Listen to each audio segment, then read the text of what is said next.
So 95% of what we do is unconscious. The poison of the known is better than the poison of the unknown. Society wants us to be run-of-the-mill. Sit down and have a moment and ask yourself, are you really living the life that you designed? Babe, just be happy with what you have. That right there kills somebody's dream. Everything that's blocking you today from where you want to be in your life has everything to do with situations that you went through as a child. You're going to continue to live based on those limitations. If I want to make my company more valuable, I need to make my people more valuable. Perfectionism is the thief of execution. What I learned through this journey is your level of decision making has everything to do with your belief systems. I'm going to make decisions based on that belief. People that believe in themselves make decisions and take action towards their future self. Welcome to Success Story. I'm your host, Scott Clary. The Success Story podcast is part of the HubSpot podcast network. Very exciting news. HubSpot's inbound conference is back, which means you got to clear your schedules, mark your calendars, get the sitter. 3 jam-packed days from September 18th through the 20th, live in Boston. You're going to hear inspirational narratives, candid interviews on the highs and lows of incredibly notable figures, business owners, politicians. You're going to learn from successful entrepreneurs like Ryan Reynolds and Serena Williams on how they've reinvented themselves and their businesses to achieve massive success. They're going to gain valuable insights from industry leaders, visionaries on effective strategies for personal and professional growth, and there's so much more. And on top of all that, I'm speaking again. This is my 3rd inbound, so I'll be doing a segment. So if you want to hear from Ryan Reynolds, Serena Williams, or you want to hear from me, go to inbound.com, go see the lineup, and grab your tickets today. I'll see you in Boston.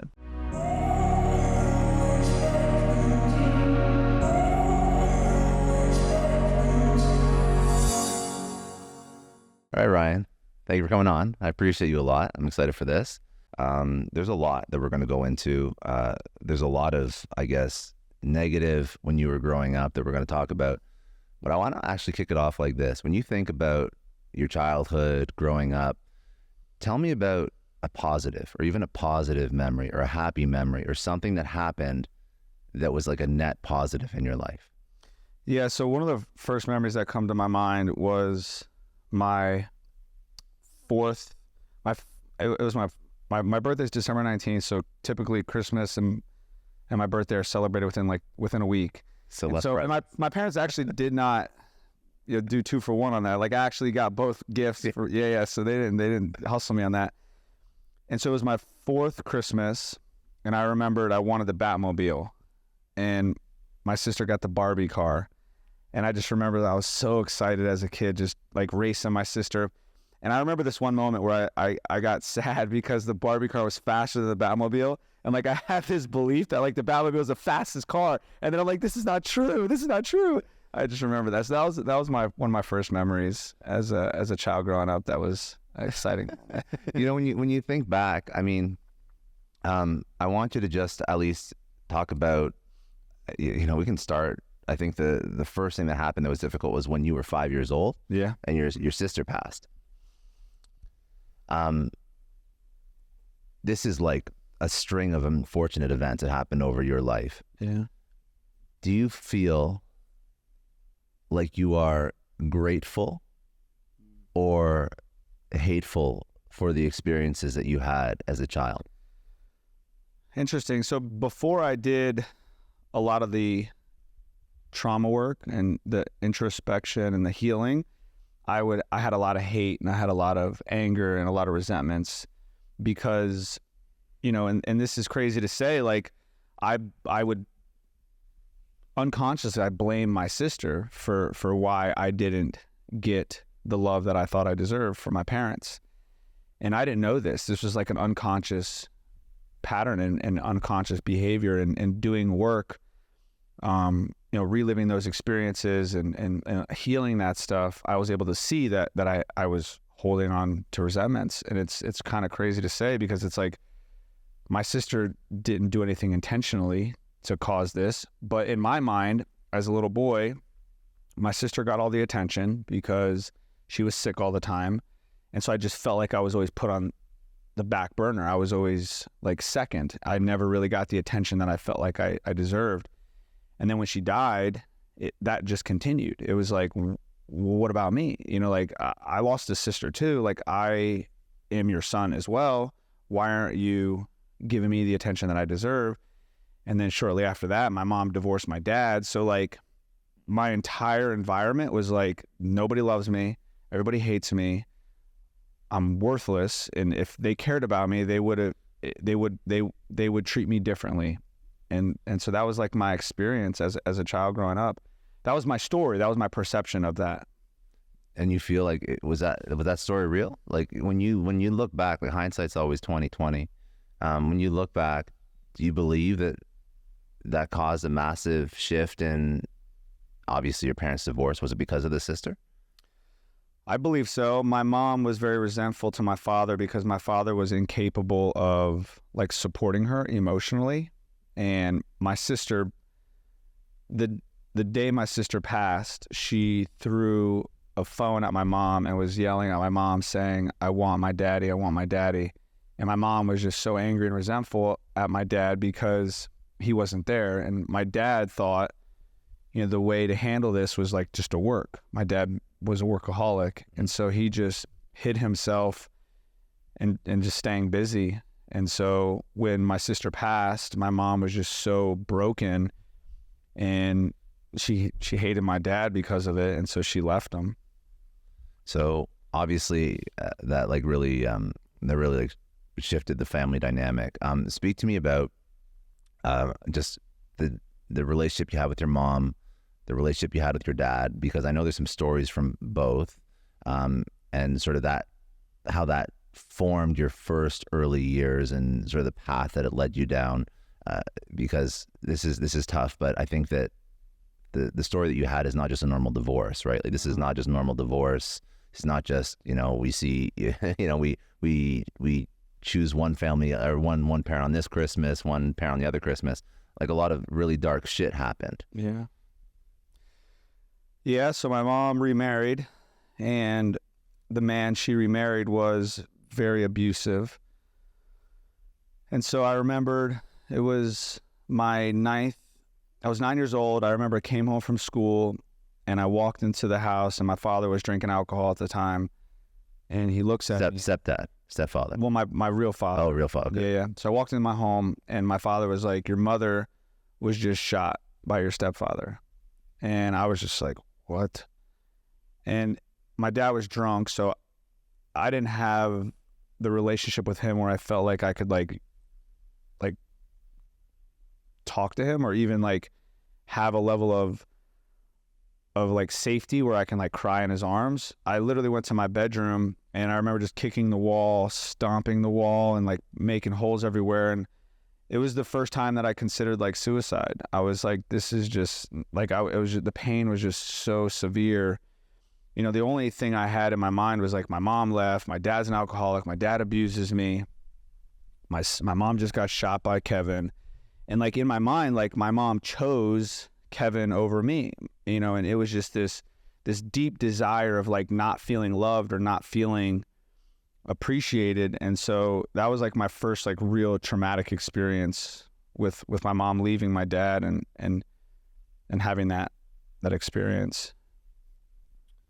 When you think about how that impacts you, so this, like, when did you start to become impacted to the point where not just suicidal, but you got involved with this, like, how do you describe it? Just like reckless ass behavior. Like you're obviously and I'm actually super curious if you feel like drugs, substance abuse, was that like to numb pain? Was that because you realized that if you're sober, you did want to commit suicide? You just like, you're looking at your life at a young age and you're like, abusive stepdad, dead mother, dad who also is not in a good spot.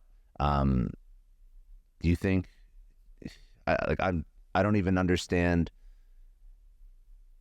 how you were living through this and candidly came out on the other side. Like it doesn't even compute to me, because you have to understand, like, I didn't come from a hard upbringing. So it's really hard for me to even like ask the right questions, because it's such a fucking traumatic thing that a kid should never have to go through. Yeah. It's like, how do you coming from that not kill yourself? How do you come from that end up in a good space? Yeah. It's wild. It's absolutely wild. Yeah, it's heavy stuff, dude. And, you know, I only know that God was guiding me through that, you know, and I believe that my sister was my guardian angel through all this.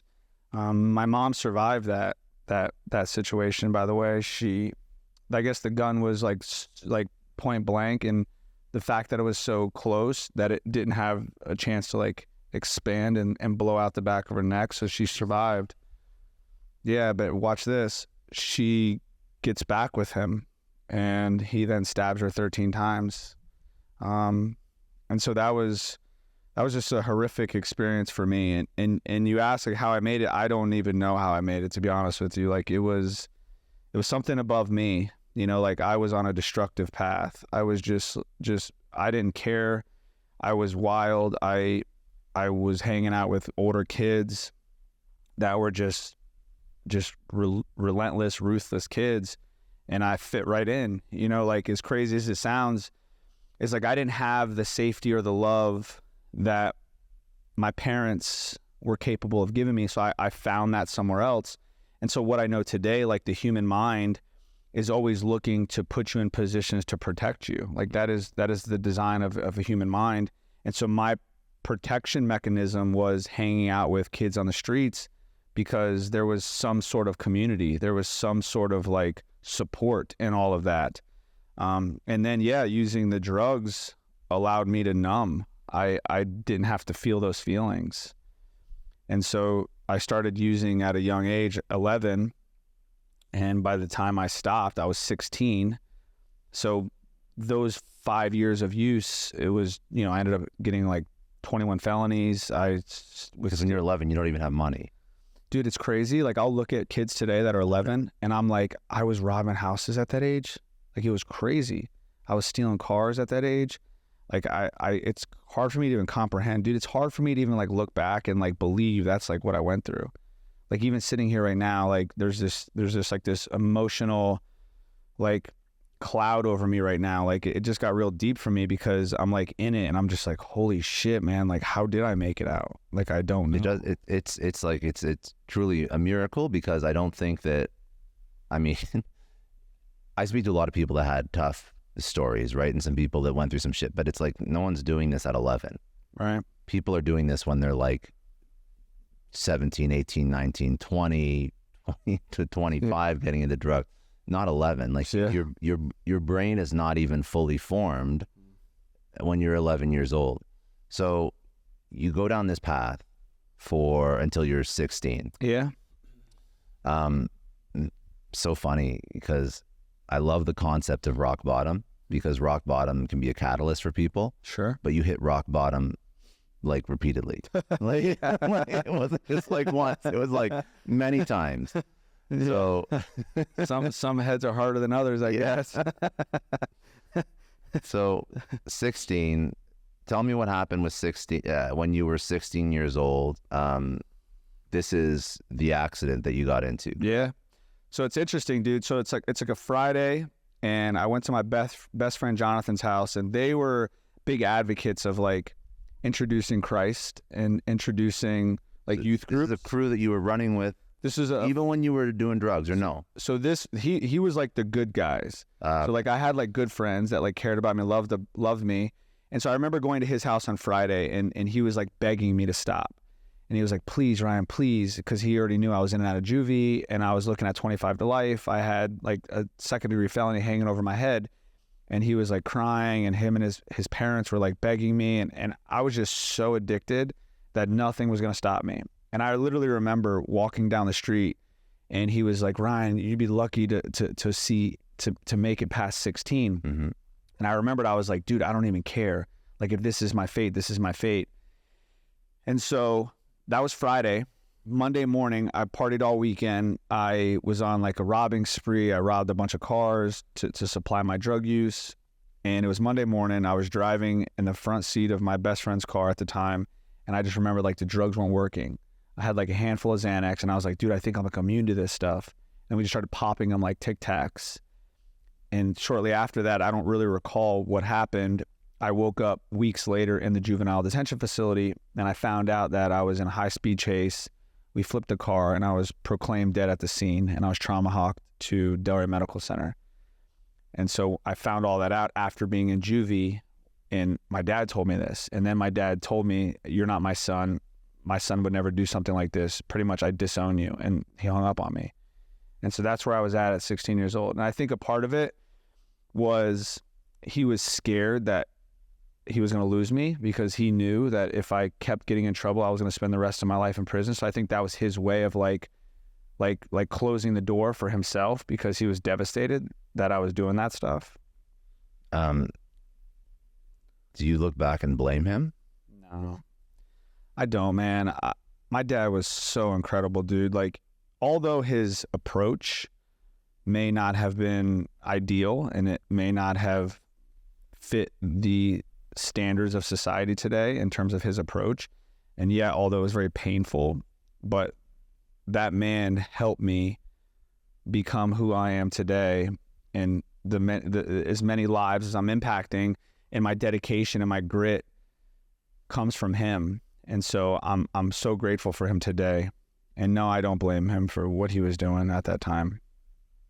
When you think back, do you think that like all the shit that was happening in your family, like how did that impact how you thought your life was going to unfold? Yeah, man, it's interesting. Like today I know, the developmental part of a child's brain is between the age of 2 and 7. And that's when like the majority of your belief systems and the model of your world is created. And so I was just a monster, dude. Like in my mind, like I was a wrecking machine. I was angry. I was resentful, and nothing was going to stop me. I did whatever I want, whenever I wanted, with whoever I wanted to do it with.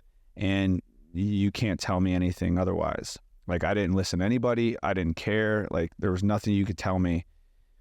And a lot of that stuff still lives with me today, but I'm now able to turn it for good. Now I'm able to use it to like give impact and create businesses and lead people and influence people. But it was a lot of work, bro, to work through that stuff.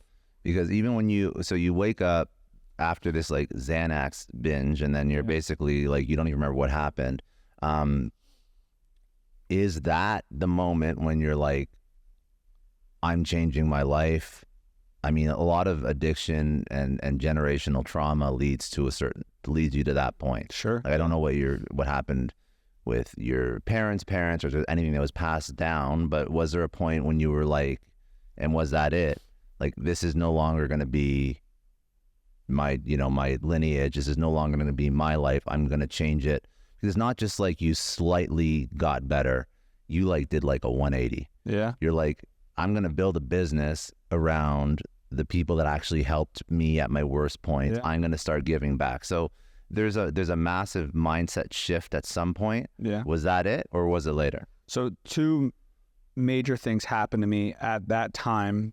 October 8th was the accident, 2001. So in the month of October, 2 of the most impactful things happened to me in my life at that time. The first most impactful thing was the consequence that I was faced with, because at this point, there was nothing I could do. Literally, I was like powerless. And that was the best thing that could have happened to me, because that was the moment when I had no choice but to surrender. I had to surrender because there's nothing I could do to get out of this. And so that was when I started to develop my relationship with God, because literally all I could do was pray to God, like, please get me out of this one. Like, and at this point, there was What are you facing? Like criminal charges? 25 to life is what 25 to life. Yeah. Okay. And so I already spent 2 years in juvie. I had a 2nd-degree felony, had multiple burglaries, multiple grand thefts, and the judge said, if you're coming back, you're done. And I was prison mates with people that had way less charges than me that went up the road for 10, 15, 20 years. So I thought I was done. I was like, this is it. So that was the first most impactful thing that could happen to me, because it was a moment of like true surrender. The second thing was my mom got sober. My mom got sober. She survived all that. Still alive. Yeah, she's still alive. But God bless her, bro. I don't know, man. She's freaking incredible, bro. And my mom's gorgeous, bro. And so I'm in juvie. I haven't talked to my mom in years. She comes barreling through the detention center, gorgeous. And they say something in recovery and AA, it's attraction, not promotion. And I was just like, what? Because this was like my street partner. Like, she taught me the street. She taught me how to be a criminal. She taught me how to steal, how to lie, how to manipulate, how to angle. Like, she taught me that. And so when she came through that juvenile detention facility door, I was like, who is this? She's no longer with Kevin. She passed now. At this point, no, she's no longer with Kevin. She left Kevin after he stabbed her 13 times. Then she finally decided to move on. Thank God. Yeah. Well, he did 18 months in prison, so I think that helped. Yeah. And then she got sober. Because I think this was probably like right around when I was like 13, 14. So she got sober like a year-ish before my 16th birthday. So she had like a year plus at this time of sobriety. And so when she came in, it was like everything that I've been looking for my entire life is just wanted my mom to love me. And she came barreling in, and she was going to do whatever it took to make sure I didn't spend the rest of my life in prison. Okay. So this is like the true rock bottom, but you also have your mother coming into it now. What is like the first step that you took to whatever path? Because I mean, like, this is not the end of the story, by the way. Like, you still have a lot of other not so great shit that happened. Yeah. But keep the good times going. Yeah, right. So like, I don't want to pretend this is like, okay, so like the next day he started a business, it's $100 million. He's speaking on stage, he's helping people. This is not at 17, right? No. So what was the first thing that you tried to do? Because I mean, like, so when you started working, I'm talking about like some of the trouble you got into with the FTC, and was that like the job, the work? I'm going to start making money. I'm going to be like on the straight and narrow. So it was a little after that. So like there was definitely like some glory days after my mom coming in, you know, have the Superman cape on. She got me through it. The judge gave me one more chance. She fought tooth and nail. My probation officer, I had some allies. Everyone needs. Yeah. And my mom remarried a gentleman at this time that was actually in this space, in the substance abuse and mental health space that I'm in now. And he was very reputable, and he was very familiar with going to court and getting people into like drug programs and getting people support. So he was also an advocate in getting me sober. And so I went to CARP for 3 months. So I got out, and now it was just like all the things I didn't get as a kid, now I'm getting. Like I'm the center of attention. My mom's like proud of me. My dad's proud of me. Joe's like loves me. Like I'm now like, I have this incredible reputation because like all the kids I grew up with, they only knew like the crazy shit that I did, and it was in news. Like all the shit that I did was like all over the news, and so like I was like very popular now. And so like I went from like a nobody to like a somebody, and I'm sober, and so like I knew like sobriety meant everybody's gonna love me. I knew like sobriety meant like everybody's gonna praise me, and so like I was like, I'm never gonna get high again. Like this is incredible. Yeah. And that's exactly what happened for 5 years. And I was like the poster child of recovery down here in South Florida. And then my mom relapsed. My dad was diagnosed with cancer. And so like my whole world came crashing down. My whole childhood. So wild how like even when you're like killing it and life's going good. Yeah. It's like, man, the importance of parents. So true, bro. That's so absolutely wild that even though like everything was going good, I mean, 2 major life events, and all of a sudden, right back to the bottom. I literally hated myself, hated everybody else. I didn't want to talk to nobody because my family unit was gone. You know, my mom and Joe divorced because my mom got high. My mom, Joe, and my dad, they owned a business together in recovery, helping people get sober. That all split and blew up. And so now my dad and Joe hate each other. They're fighting. And now I'm like going to lose both my parents again. And so I was like, F this. Like, I got to figure this out on my own. you know, these beliefs of like, no one's going to protect me. No one's going to be here for me. And then I was introduced to a gentleman by the name of Matt Meyer, who introduced me to commodities. And once I realized that I can be a millionaire, you know, selling commodities, I was like, this is my new drug. This is my path out. This is what's going to fix all my problems, was money. And that was my new drug. How do you even become good at this, coming from no background in finance, no background in sales? No, so I went to his office. It was a Friday. It was actually December 17th, 2007. Remember like it was yesterday. He showed me a 72. Do you think he was preying on you because he knew that you could be manipulated? Probably. Yeah, because they guided me down a path that was very like, yeah, it was not, yeah, I do believe that. But that was the environment that they were in. Like they didn't know any better. Like they were looking for guys like me that were in recovery, that had like an obsessive compulsive type personality that wanted to be rich. And so I was the perfect avatar for what they were looking for. And I remember walking in and he showed me a $72,000 check and he's like, I made this in a month. And I was like, that's what I'm making in a year. Like, are you fucking kidding me? And I was like, well, what do I got to do to that? He said, all you have to do is work harder than everybody else. That was easy because that's what my dad taught me. I was like, what? Yeah. First here, last to leave, dial more than everybody else and I'll be a millionaire? That's easy. I was like, give me the keys to the office, give me the script and just leave me alone. 7 months with grinding, you know, I wasn't making a ton of money. I was probably like $2,000 to $3,000 a month, barely getting by. I literally like sold all my stuff, like sold my truck, moved into my grandparents' house. And so this was October 2008, right around when the market was crashing. And I remember walking into his office and I was like, I'm struggling, bro. Like, I don't think this is for me. And he looks at me and he's like, you know, Ryan, this isn't for everybody. He's like, not everybody makes it. And at the time, that was what I needed to hear because I'm very competitive. And as soon as you're like challenge accepted. Yeah. So like people tell me you can't do it. Okay, I'll show you. Yeah. And so then but here's the best part. I go home.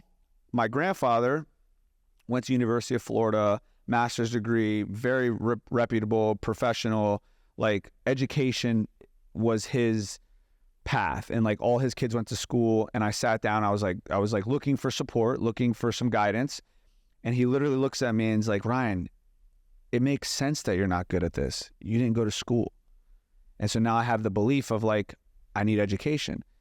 And I was like, all right, well, fuck you. I was like, you don't think I could do it? All right, cool. So I came in the office on Monday and I didn't even say nothing to Matt. I just started dialing. And I never worked this hard before in my life.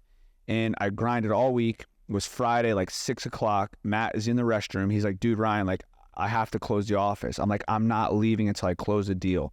I was relentless. Dude, I usually average like 300 dials a day. I was probably doing like 500 dials a day. It's a wild amount. I was just like, I was relentless, bro. I was like, I got to get this guy to say yes. And then finally, the last call I made, Matt was in the bathroom. He's like, when I'm done using the bathroom, I'm closing the office. The guy asked a buying question. I was pitching like, I think it was October. So I was pitching heating oil, you know, because the demand of heating oil goes up in the winter because more people use it. So it's just common sense. And the guy's like, well, what about corn or what about wheat? And I was just like, I got a buyer on the phone. I was freaking out, bro. I was like, hold for trading clients. I transferred it to Matt. Matt wrapped it up. But that was the first yes that I got. And it was over from there, bro. That was my first yes. And once I felt and understood what it took to get a yes, it was done. Because I had the work ethic down. I had I was a grinder, bro. Like I work. Like I will outwork anybody. That was my mindset. But then once I heard the yes, I was like, oh God. Yeah, it's addictive.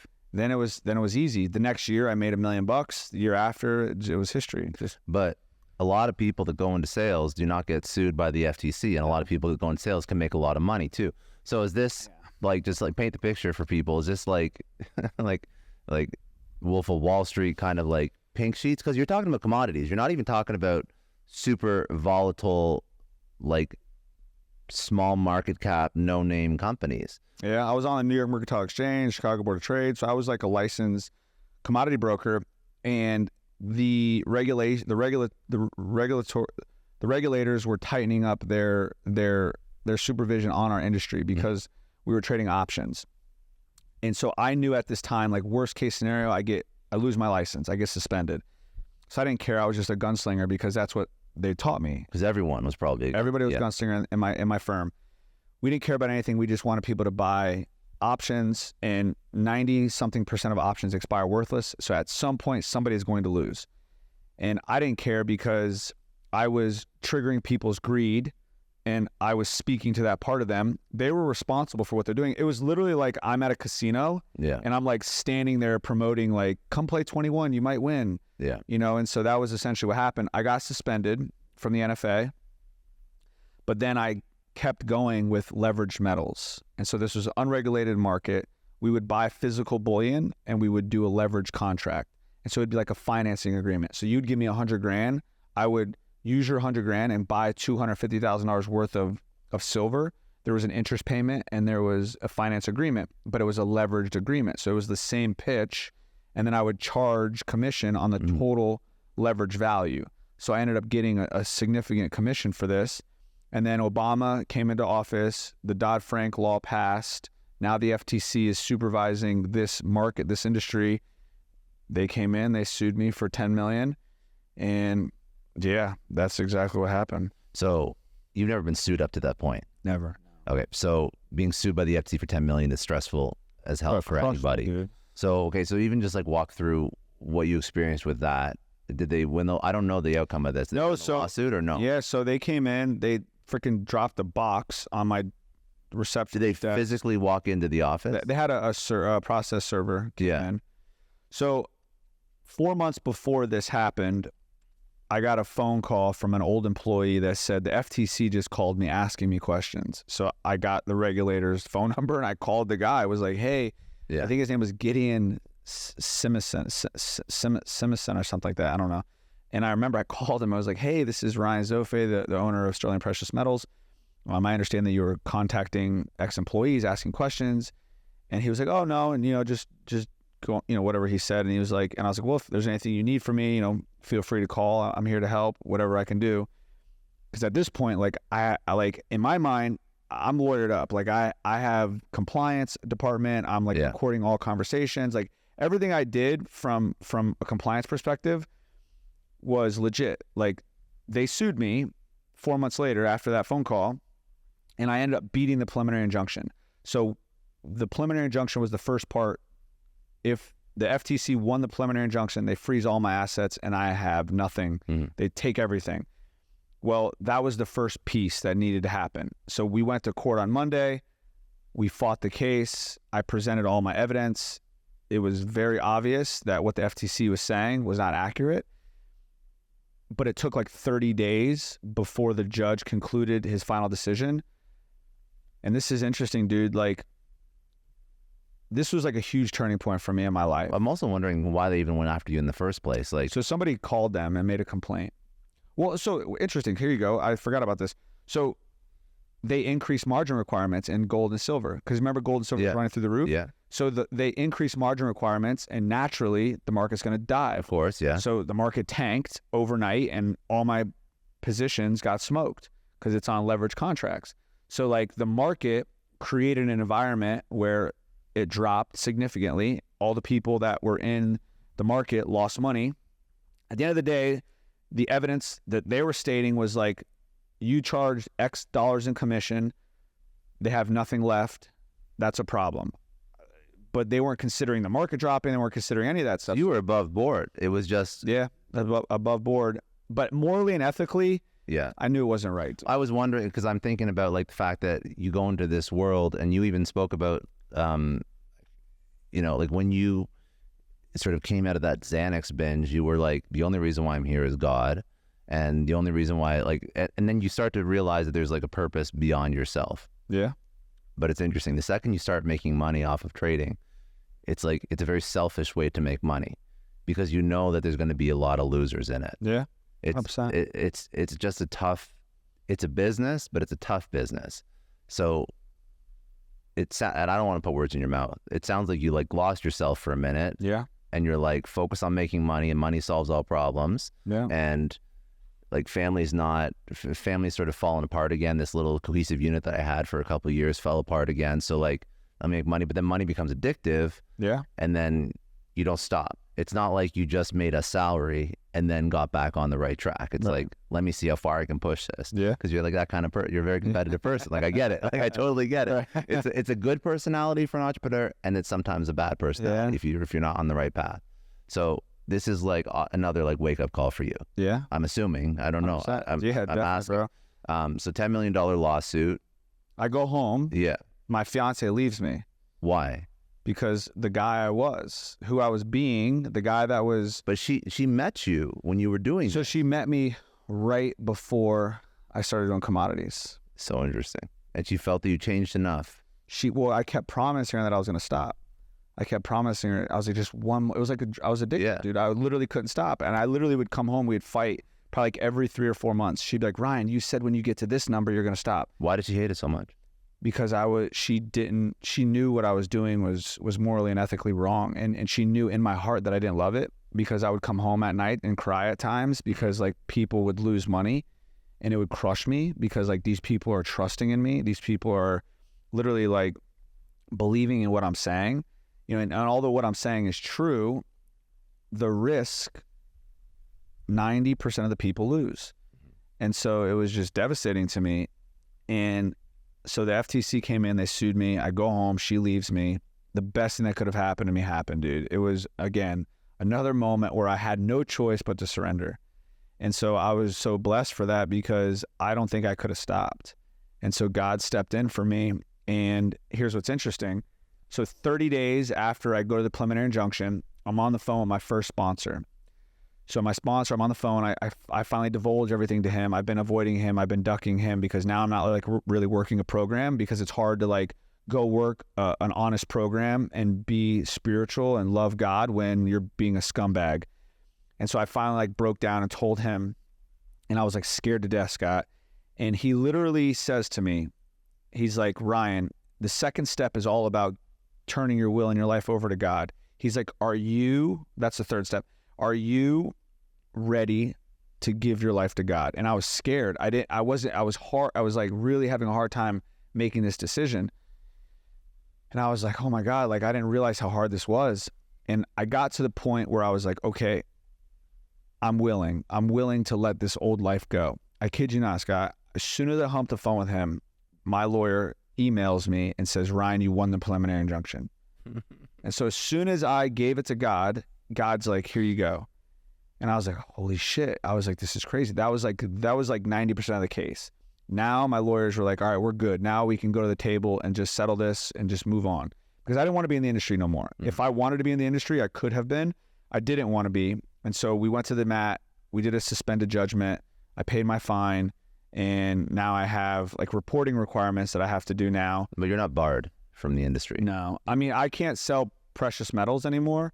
I could get back in the NFA if I wanted to. I could get my Series 7 if I wanted to, but I don't have any interest to do that. Okay. So I'm so curious. What does God mean to you? Yeah, it's interesting, dude. Like, it's changed throughout my life. Like I started going to Christian church for the last 5 years, and I started being introduced to Jesus Christ as my Savior. And I believe, Jesus Christ died on the cross for our sins, and I believe a lot of what they say. But I also have a hard time believing that you're going to go to hell if you don't believe in Jesus, because there's 8 billion people on earth. Only 2.4 billion people know about Christianity. So you're telling me that... Is that true? I didn't know that. Yeah, I did this research because I'm like, this is crazy. Like, I just have a hard time believing that, like, God is going to say, like, you're going to hell if you don't believe that Jesus is the path to me. So I'm like, dude, like, I'm always like facts checking. Like, this is, it's an innate part of me. So I was like, let me do some math and some research. I'm like, dude, there's 8 billion people in the world. Only 2.4 billion people know about Jesus Christ. So you're telling me the other 5.6 billion people are going to go to hell because they just never knew about Christianity? So I don't know what that means, but I think God's a very good thing. I think that believing in something beyond yourself is good. And I think that godlessness is not a good thing. I think a lot of society is godless right now, which I think is why there's a whole bunch of issues, but there's always issues. It doesn't matter. But I believe that even like some parts of like organized religion, some of it's fear-based too. You got to think about where a lot of like religion like originally came from and the people that like sort of expanded, and it's like some of the messaging I think is a lot of fear-based. So that's not good. But I think that like believing in God, believing in something beyond yourself, I think is very important. For sure. Because if not, then who are you accountable to? Sure. And you just do whatever the fuck you want. And if you're not in jail, then who cares, right? Yeah. That's also not a good way to live your life. Right. It's not. Well, I've been down both paths. So unfortunately and fortunately, I guess. No, I mean like everything is a learning experience, right? Yeah. Everything's a learning experience. Like, so when you look at what you've built now, it's not like a religious calling, but I mean, part of your belief in God prompted you, forced you, sort of pushed you towards building something that was really altruistic. It was like building something that was bigger than yourself. And I think that's how you got to where you are like right now, because even a lot of the stuff that you do, we talk about this offline, like why are you wasting, we're in your studio right now. Why are you wasting your money and your time building this, right? It's like you have a fully functioning business, and not only is your business helping more people than the average business, it's not just like selling like products or services, but like still, I want to do more. Many people that build $100 million businesses do not learn how to teach and speak and run works. Like it's not like the average thing that somebody does, right? So I think that all the stress and all the bullshit that you dealt with actually put you in, like, made you a pretty damn good person. Yeah. From what I've known so far. So as you sort of progress in your journey, no more commodities. You're sober again, I'm assuming. At this point. I was sober through this whole time. Yeah, I was sober through the whole time. So then the next big thing is We Level Up, right? That's the next sort of season of your life. So yeah, sued by the FTC, fiance left me. And actually, before I came on set, I actually called one of my really good friends who introduced me to Onsite, which was the foundation of my inner healing and inner trauma. And so I went to Onsite in 2012, and I learned about what's Onsite. It's a personal development program, like a retreat, and they deal with like inner child traumas, and so that was the first time that I was exposed to like early childhood trauma, and like I finally understood like why I was doing the things that I was doing. So that was the first moment when I had some like acceptance around me being a scumbag, because like up until that point, like I didn't know. I kept like finding myself like when I was 16, I woke up in jail and I'm like, how'd I get here? Like, what the hell is going on? Yeah. And that's how I know God was guiding me.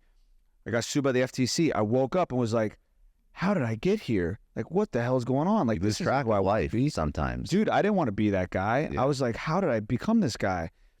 But then I finally realized that I had to take responsibility for myself. And I learned that at Onsite. And I was like, holy shit, like there's so much trauma around my mom getting shot, my mom getting stabbed, my dad abusing me, using drugs, being taken advantage of, manipulated. All that stuff was like the core of why I was doing the things that I was doing. And so that was the first introduction to this version of Ryan. And I was like, well, holy crap, like I can heal people. I can teach people. I know what they need to do now. Like I know the answers. I was like, I got to let everybody know this. And so that's when I started We Level Up. It was in 2013. But you didn't even have experience building out. I had no idea. Actually, I have another question. Before we go down that road. Sure. Somebody listening to this, they're like, yeah, no shit, he had a lot of childhood trauma. Like that's very evident. But you've done a lot of work with trauma in general. What do people need to know about childhood trauma, even if they didn't experience the type of life that you experienced, and the very obvious trauma? Like, what is actually stuck in our subconscious? Yeah. So 95% of what we do is unconscious. And so like, what side of the bed do you sleep on? Right side. How long have you been sleeping on the right side of the bed? Since forever. Right. Yeah. And so that's an unconscious pattern, for example. So the human mind is designed to stick to the pattern that keeps you safe. And so that's why they say that the poison of the known is better than the poison of the unknown, because the human mind is designed to just stay its course to keep you safe. And so between the ages of 2 and 7, our belief systems are created, our patterns are created based on our environment. And those programs are still running today. And so it doesn't matter if you have severe trauma like me or you just had a normal childhood. Even someone that had a normal childhood still has moments when they didn't feel loved, they didn't feel appreciated, they didn't feel heard, they didn't feel important. And so those moments, whether they were as severe as mine or not, they are still impacting you today, which is why I teach what I teach now, because it's my responsibility to show people how unconscious they are.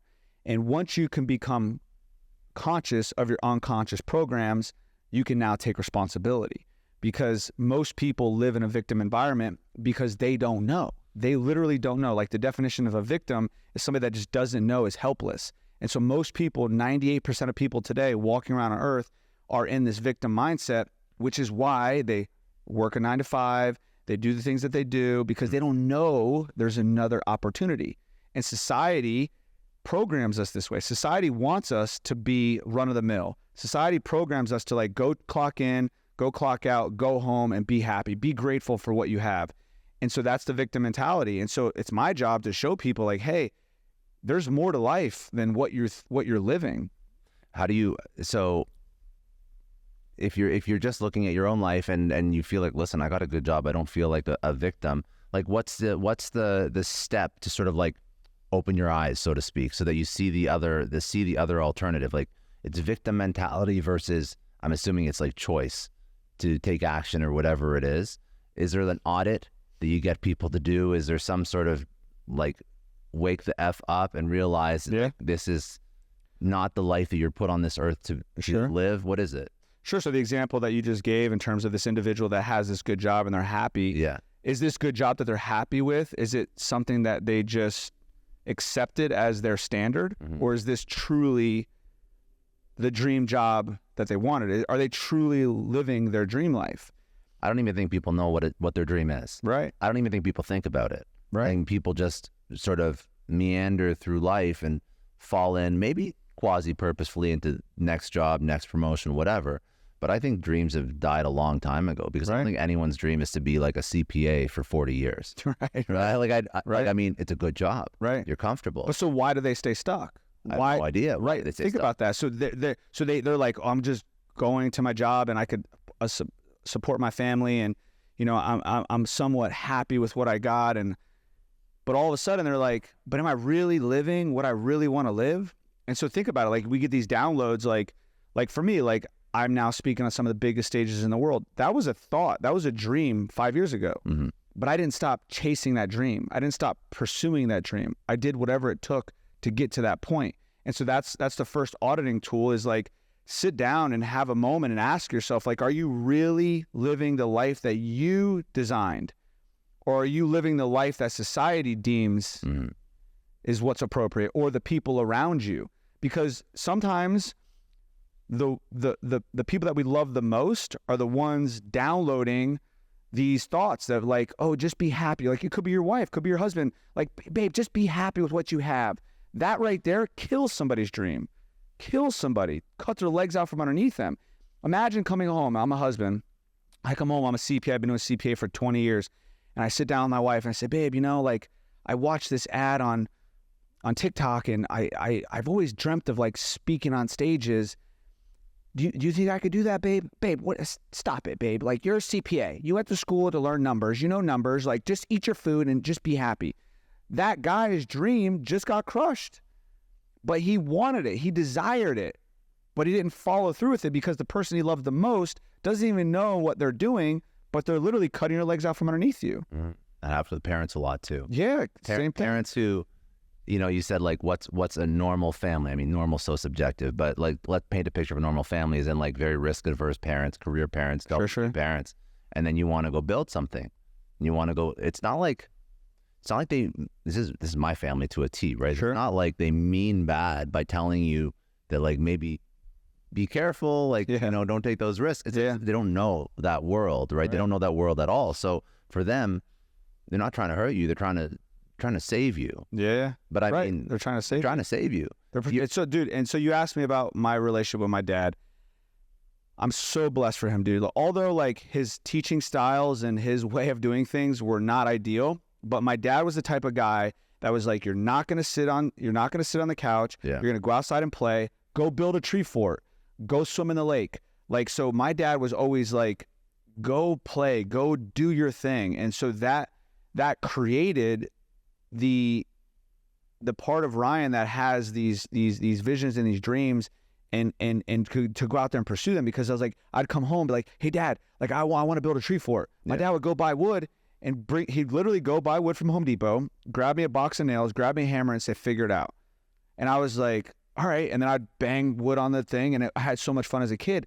But dude, that was so important for the developmental part of my childhood. Although I had other traumas in there, but those were those magical moments that has allowed me to create what I create today. Because it's like when I have a thought, like I know that I can go figure it out because I did it, and I've been doing that my whole life. Well, just not to completely sidetrack, because we'll go back to We Level Up. Sure. But you've mentioned something before about there was a point when you were super curious, you're super inquisitive, and it seems like that's the kind of kid that your dad wanted, but then he shut down that. Like you were talking to him or asking him questions, and he's like, he just basically told you to. Yeah. And I'm so curious, like looking back, why did he do that? It was his own trauma that he was going through, and he basically shut you up when you were trying to ask questions about something. Yeah, so I was 7. I was in the front seat of his pickup truck. My mom just left him, and I was like a very active, loving, outgoing kid, bouncing around, I just had a lot of fun. And I remember I would always ask my dad questions, and then one day he like got really angry at me because of his own stuff that he was going through with my mom and the divorce and him not feeling good enough and him blaming himself for my sister dying, all the things that I'm sure he was telling himself at the time. And he's like, shut your mouth, Ryan. You ask a lot of damn questions. And I was just like, but that like scarred me. And it literally, still to this day, I battle with that, dude. Like even getting on this podcast with you, like there's a part of me that still has that, like that scar, that wound that like people don't want to hear what I have to say. You know, like, shut up, Ryan. Like you're nobody, like keep it quiet. You ask too many questions. And so like it's a conditioning now. Like I work through it, but yeah, dude, that scarred me. That really scarred me. I just want to take a second and thank the HubSpot Podcast Network for sponsoring the show's Success Story. We've been part of their network for the past 3 years now. If you're a podcast fan, you have to check out some of the other incredible podcasts in the HubSpot Podcast Network, like My First Million, hosted by Sam Parr and Sean Puri. They feature famous guests like Alex Hormozi, Sophia Amoruso, Hassan Minhaj, sharing their secrets on how they made their first million and how to apply their learnings to capitalize on today's business trends and opportunities. Listen to My First Million wherever you get your podcasts. Like, I mean, there's a couple lessons there. First of all, like this childhood trauma, like it's like it's so deeply ingrained, like you were just talking about, that it like really messes with you when you're trying to, as a functioning adult, functioning professional, you're trying to go through life, because it's always going to be running in a feedback loop in your brain. There's a really interesting guy that I actually want to introduce you to that you guys would get along, but his work is actually trying to like remove that like repeating loop of trauma in your brain, and he has some science behind it. But the point is, everybody has this. So like that one sentence, you remember that like whatever, like 30 plus years later, right? Yeah. That's phenomenal in a bad way. But then also the other lesson is like we're so selfish to think that everything is about us when we're younger, even when we're older, and we keep thinking that like, man, this person said this about me, I must be a piece of shit, I must be worthless, my wife said you can't do that, so I'm not going to try and do it. But we never even stop for a second, and it's like there's so many cliches, but like, you know, like the person is going through their own shit, and the person has all their own problems in their own life, and we don't even consider that when they say a sentence or a word or they lash out at us. Yet we take that to heart, and we don't consider why they're actually saying that. We just take it at its face value. So your dad is going through divorce. Your dad is going through a lot of shit with, you know, his wife, and he lashes out at you.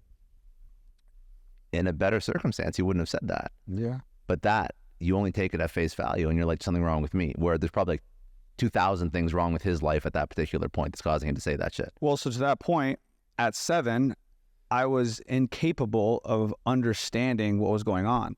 Yeah. And so I'm only going to take it the way it feels at that age. And so a part of the healing journey that I do when I take people through processes to heal inner child or heal trauma is I bring them back to that moment, allow them to express themselves, pick up the pieces and change the meaning that they're giving that situation.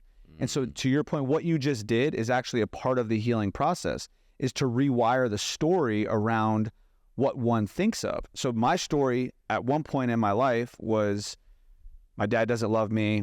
He was being mean. He was being abusive, and he didn't give a shit about me. That was a time in my life when that was my story. Now, because I've done the work, I have that story where it's like, hey, he had a lot going on. It wasn't personal. If my dad had a choice in the matter, because my dad wasn't even at choice at the time. He was incapable of even doing anything different. He would never have wanted to do that. And I understand that now.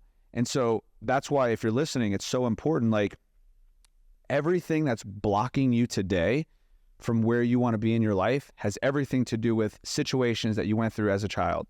And until you go and address it, until you go pick up the pieces and make sense of it and rewire the story around it, you're going to continue to live based on those limitations. You know, I would take it even further and say that even as adults, we do the exact same thing. Yeah. Even as adults, we don't consider what the other person is going through. Right. As a child, we're probably incapable of. As adults, we're probably just naive and selfish. So you build We Level Up. What's the first version of We Level Up? It's really just, I'm assuming it's treating somebody who was yourself 10 years ago. Sure. So September 2013, my dad partnered with a guy, Kevin Sparks, who had like a small outpatient program. He was struggling with sales and marketing. So I had some experience in sales and marketing. I felt like anything was possible.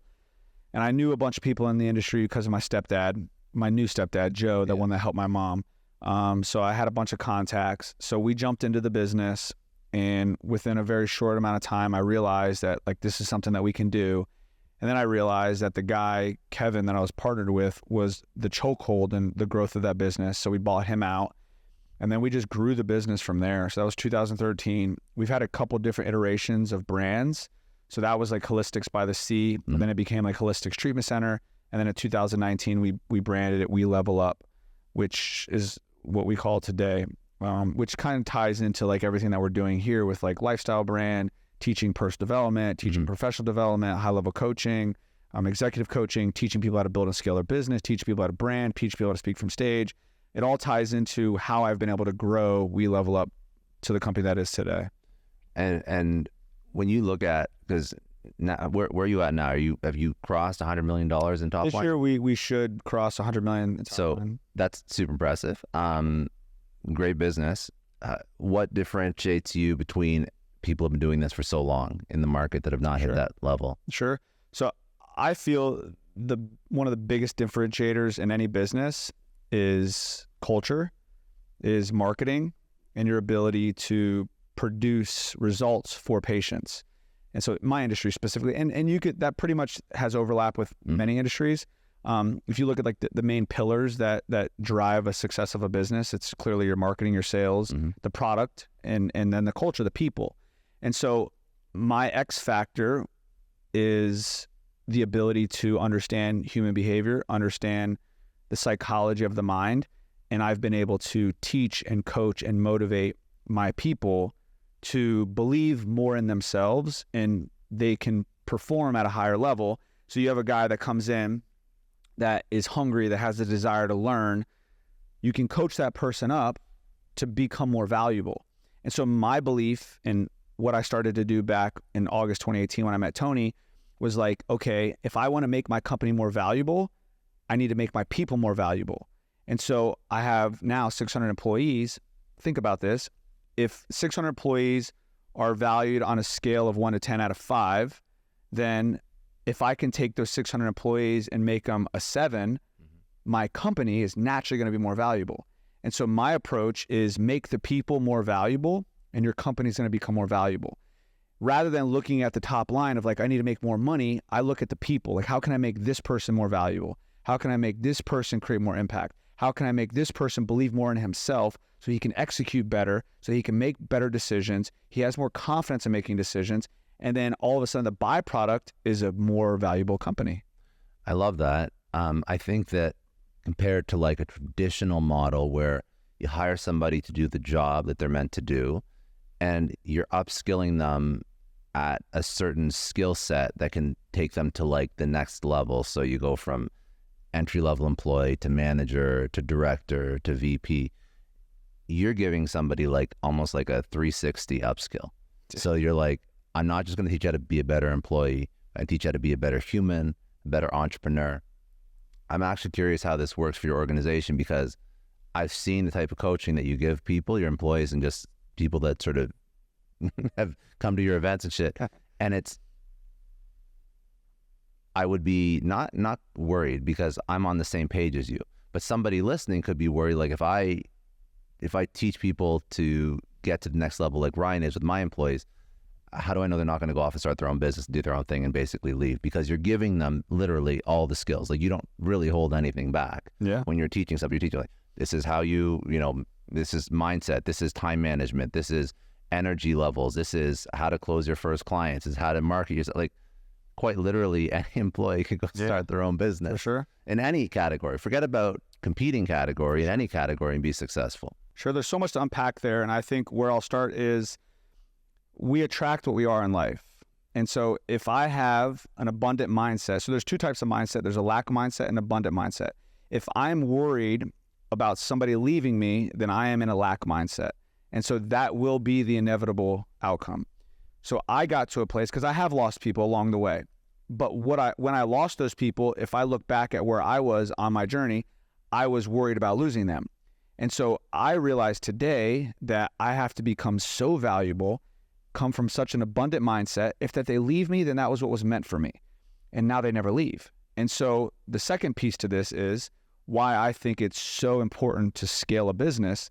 The biggest reason why I think scaling a business is necessary is you need to give people a compelling future. Scaling it this way. Yeah. With not milking out every drop of revenue, so the different ways to scale a business. Sure. Scaling it this way. Yeah, scaling it this way with people, right? Like you're building a company based on people. And so if I have an employee that comes to me who's a rock star, he wants a compelling future. Yeah. So I need to find out what his compelling future looks like and meet his needs. But if I'm meeting his needs and he's meeting my needs, then we're growing as an organization. And so that's when I made the shift and I started to identify other people's needs and start meeting those people's needs. Because if I'm coming from an abundant mindset, I'm not worried about if you're going to leave me. Mm-hmm. Because if you're leaving me, then cool, it was meant for me. If you're not leaving me, then that's meant for me too. But now that I have that mindset, nobody leaves. And now we have a mega incredible. It's incredible. It's so funny. It's like, it's not just, I also know that you pay your guys like very well. Mm-hmm. You pay them like exceptionally well. You're not like, again, it's a different mindset for a different kind of business leader. But I think the way that you run your business is the way that all businesses will eventually have to be run. Yeah. Like I'm a big believer. They just passed the law about the non-compete. Did you see that? I saw that. Yeah. Yeah. So it speaks exactly what we're talking about. Exactly. So now if you want to go somewhere else, like you can go. Nobody can come after you. By the way, those non-competes are already BS. It was just a scare tactic. But what I've always believed is I can't at this point in my career do what you do and teach people the way that you teach people. What I do try and do is get into a contract with somebody. So say, if I hire somebody, I want you to give me, say, let's agree on 2 years. Sure. 2 years, and I'm going to help you to the best of my ability. I'm not going to have the whole mindset upskilling that Ryan can have, but I know a little bit of shit, so I can help you get to where you want to be. And we're going to agree that the whole time you're working with me for 2 years, you're not going to be looking for other jobs. But at the end of 2 years, I'm going to commit to getting you to where you are. I'm not expecting you to stay longer than that. Yeah. So you can make this agreement where your business goals and objectives are aligned with that person's professional 100%. Goals and objectives. And it's not like ambiguous anymore. No. It's not like after 3 years, this quiet quitting stuff where there may be like interviewing for 5 jobs a week while still working in your company. It's like, you don't want that. Right. You don't want that because it hurts the business. You're going to be probably a little bit surprised when they leave, and then you have to staff up or you have to put their work on someone else, which is also not great. So like, it's just about getting aligned and just being real with how people like to work and where they want to go. And people don't just want to work in one company for 30 years. 100%. And I like what you're saying, and I also have a version of that as well. It's like putting everything on the table. Like let's exactly. talk about it. Let's be mature adults here. But it's the responsibility of the owner or the responsibility of the leader to have those conversations. And you mentioned, you can't do what I do, and it's not intended for you to do that. But that's why I believe partnerships are so valuable, right? Like I look for strategic partnerships because there's people that are in my organization that do not what I can't do, what I don't want to do, right? Like the work that I've had to go through to get here is a lot. Somebody else may have taken the path of like marketing, for example. Like they master marketing. Cool. If I wanted to master marketing, I could. I don't feel like doing it. So I'm going to get you to do that. And that's why strategic partnerships are so important. So like look at Tony Robbins and Dean Graziosi. Like Tony Robbins is a leader. He's a transformational speaker. He does interventions. He can identify pretty much any block in anybody. But he doesn't want to deal with marketing. So he brings in the best. Yeah. And that's so important for any business is I mean, that's also how you hire, not just with partnerships. Like that's how you hire, right? Sure. Like if you're hiring people that you should always be hiring people that are better at that thing than you are, else what are you doing, right? Like if you want to hire a CMO, a CRO, whatever, a finance, I can't do finance. Right. Yeah. So like I want somebody to do I know enough about numbers to get me in trouble, but Jesus, like I'm not sitting there putting P&Ls together and auditing. Boring, dude. It's a lot. You're not finding me doing that. When you look at some of the people that you work with in the addiction space, what is one thing about addiction that is just completely incorrect, that the outside world who's never dealt with addiction assumes of somebody who's had substance abuse problems, somebody who goes through a program, somebody who's gone through some of the stuff you've gone through? The shame around being an addict is just so strong at times.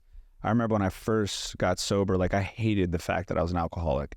I was so embarrassed. I was so ashamed. Like I wouldn't tell people about it. And so one of the most overrated parts about addiction is like the people that have this disease are some of the most incredible people I've ever met in my entire life. There's a lot of people that are sober today that are in recovery that haven't made it public that are just incredible humans, because there's like this innate desire, there's this innate obsession to want to be better. It's like once you get sober, like the program talks about, it's a daily reprieve. So like every day when I wake up, my practice is like hit my knees, pray to God, ask God to use me today. God, let me live your will versus my will. And so that is an intention. Every single day of my life, I wake up with the intention to serve God. Normal people that don't have a 12-step program, if you don't have a practice like that, you're not intentionally trying to be a better person. So like the effort to and the attempt every day ultimately will put you in a position where you are being a better person. And so that is something that I feel is just so overlooked, because dude, the addiction is cunning and powerful, dude, and behaviors are displayed at times that are just so disheartening, bro. Like I look back and think about some of the things I did, and dude, it crushed me. And so something that I heard that I think is just so powerful, and it's crazy, but this may be very debatable, the person I'm about to share with. So I was at Tony Robbins' house, and Tucker Carlson came in, and I had an opportunity to share with him. And one of the things that he said that stuck out to me the most is he said that I would much rather have somebody on my team or in my life that has gone through some heavy shit than to somebody that hasn't, because I don't want somebody that's going to sit here and tell me I've had this perfect life, because one, they're probably full of shit. Two, the person that has had some difficulties, the person that has adversity and figured out how to get through that, developed a level of character that I would want in my life. And so when I heard that, I was like, whoa, that's really cool, because if I think about it, like look at Tony, like he's had so much adversity. Look who he is as a human. Yeah. Like look at Nelson Mandela. He went to prison for 25 years. Look at Martin Luther King. Like these people had adversity. They had to overcome something that was much bigger than them. And look who they were because of it. So once I thought about that, I was like, holy crap, like now I'm proud to be an addict. You should be. I would even take it a step further. And I don't know if you agree with this or not, But if somebody who has like an abuse problem, you call it a disease? Is that, yeah. So if somebody has this disease of like robbing cars to make money to support a habit, or there's like always an unhealthy behavior. It's very rarely like I have a trust fund, I never work and all. That happens too, but I mean, it's a whole other conversation. Yeah. If you are so committed to like getting high and you're so committed to like doing this thing, I would assume that if you can get through this, the mindset of somebody that can be so committed to something would actually make an exceptional entrepreneur. 100%. Because you replace one vice. First of all, everything's a vice. Work is a vice. Drugs are a vice. Alcohol's a vice. Women is a vice. Gambling. Everyone has vices, whatever. I've also heard it referred to, like Patrick Bet-David said this, how everyone has a God, right? It's not God, it's something else. It's money, women, car, But it could be work too. Yeah. And I think for a lot of entrepreneurs, it is work. I think a lot of entrepreneurs, and it could be good, it could be bad. It depends how it impacts your life. I think that all of us need something to feel fulfillment. Like if the world took your business away tomorrow, and your name and your ability to speak and teach, you have unlimited money, I don't think you'd be happy. No, you wouldn't. I wouldn't be happy either with just unlimited money. It'd be fun, but like trust, you get bored very, very quickly. Very quick, yeah. So I think that everyone has a vice, and if somebody who puts that much energy towards something could pivot that vice to something productive, they would be exceptional, because they understand what it is to go all in on something, right? And almost have blinders on and focus on nothing but the thing that they're working on. And I don't know if you see that people that go through your program, if you look at like their career, or like what, like truly healed people, like, are they ruthlessly effective as entrepreneurs, as people, as individuals once they've gone through all this shit? Kind of like what Tucker Carlson said, not just adversity, but like just like myopic laser focus on like an end result. 100%. So true, bro. And like a lot of the friends that I have today that are like super wealthy, super successful are in recovery. Interesting. So it's true that you said that. And so often in life, people think it's like a knowledge problem. And so to your point about people that have vices or that have the level of obsession, someone that's obsessed with an outcome, they don't have an application problem. See, most people in life think it's a knowledge problem. Like, oh, I need more information. If I have more information, then I'll know what to do. No, it's an application problem. Like, you need to start applying what you already know about the knowledge you have. And then all of a sudden, the light will illuminate when you go down the path. So you'll get more insights, more awareness because of the application, because of the experience, because of the data. Yeah. And so that's what people in recovery, like myself, do. Like, I just execute. Like, I don't worry about the knowledge, because I know at some point I will get to where I need to be based on executing and applying what I already know. And I would say that people that wait for too much knowledge, they actually end up learning so much that they self-sabotage. Yeah, bro. Like, there's some rich people that are not super bright either. Right, like, right. They just do it. They just execute. Yeah. And I think that you can, it's like paralysis by analysis. It's just whatever it is. I think sometimes the less you know, the better. For sure, dude, 100%. Dude, perfectionism is the thief of execution. If someone's sitting there trying to be perfect, wait for the perfect moment, they're going to be sitting a long time. Those that get in the game, get their hands and feet dirty, are the ones that are going to be successful. What is one thing about this addiction and recovery process that you wish more people knew? I mean, I guess what comes to me is just the sincerity and the misunderstanding, that the stigma that people have. And they're some of the most loving and caring people that I've ever met in my entire life. I mean, if you think about it, right? Like, the only requirement for recovery is a desire to stop. And so you walk into a room full of people, doesn't matter where you've been, doesn't matter what you've been through or what you've done, they're going to love you unconditionally. And so a lot of my healing has come from those rooms, because when I walked in broken, I walked in ashamed, they just looked at me and was like, "Thank you for being here. We love you." And I'm like, "What? This is crazy. I never had somebody say that to me." Like, I just told you I robbed 20 houses and stole this and stole from my grandmother. And they're like, "Thank you for sharing." I'm like, "What? Like, what the fuck? I was an asshole." Like, what? We understand you. I'm like, "Thank you." Oh, God. Man, that's, when you look back at, like, I mean, you've taken some, you've had lessons, you've had life lessons, you've had lessons from I mean, everyone teaches you lessons between your stepdad, your mom, your dad, your second stepdad, Tony Robbins. Like, you had some pretty serious people that have taught you lessons in different ways. Yeah. If you look at all the different people that have taught you lessons, what has been the one that has stood out, that has been the most impactful? I would say my dad, dude, because my dad was very, very aggressive with me, verbally and physically. He had a belief that he needed to prepare me for this world. My dad had a story that this is a cruel world, it's a difficult world, and I need you to be tough. And so it brings me back to my Little League game. It was the All-Star game. It was a championship game. We were the number 1 team playing the number 2 team, and I had the flu, and I didn't want to play. And I was fighting with my dad. I was crying. My mom was fighting with my dad, and my dad was so relentless and so like headstrong on the fact that I was going to play. I was the starting shortstop, first leadoff batter, and it was the final inning. We were the home team. It was a tie game, 2 outs. I'm up to bat. I was throwing up in between innings. Jeez. And my dad was not willing to let me sit. He was like, "You're playing." And so I bunted the ball down third base line. I outran the guy. The guy on third scored. We won the game. And that moment will never, ever leave me, because my dad taught me one of the most important lessons that I needed to learn, that I use today, is no matter how difficult it seems, no matter how scary it is, no matter how overwhelming it is, if you show up and you give it everything that you have, you will win.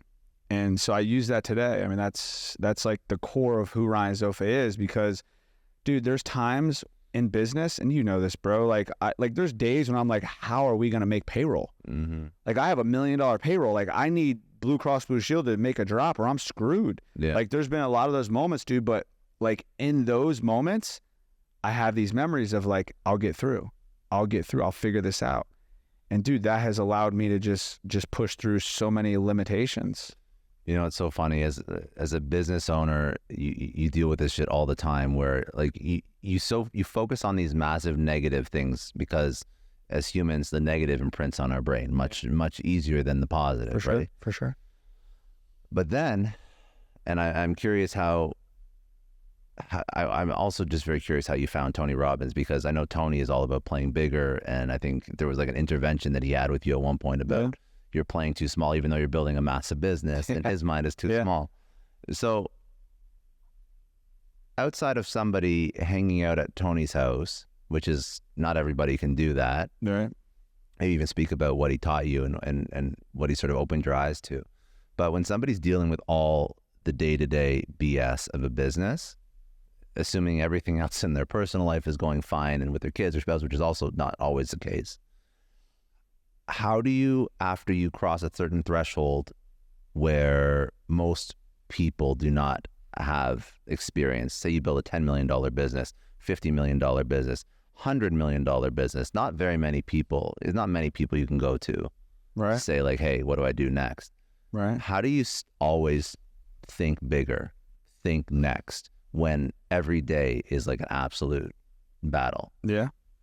So what I learned through this journey is your level of decision making has everything to do with your belief systems. And so whatever I believe, I'm going to make decisions based on that belief. So if I think I can, then I'm going to make a decision that is going to emulate that I can do it.